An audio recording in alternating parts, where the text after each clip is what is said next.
പുന്നാരം പൂവിട്ട N മോഹലോകത്ത് മുത്താരമായൻ്റെ മുത്ത് റസൂല്. പുഞ്ചിരിപ്പാടങ്ങൾ വിടരുന്ന നേരത്ത് ഇഷ്കും കൊണ്ടെന്നെ വാരി പുണർന്ന് അഭിലാഷം റൗള കാണുന്നതെന്നാ അകതാരിലാശ വിടരുന്നതെന്നാ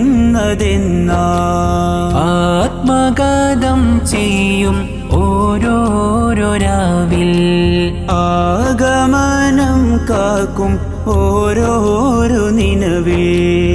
ആതിര മിന്നുന്ന പെൺപൂമുഖത്തെ ഞാൻ കാണുന്നതെന്നാണ് റബ്ബേ കാണുന്നതെന്നാണ് കരളിന്റെ മോഹം വിരിയുന്നതെന്നാ അൽബാശ പൂക്കും സവിശേഷങ്ങളേതാ ആറ്റൽ റസൂലിന്റെ റൗള ശരീഫൊന്ന് കാണുന്നതെന്നാണ്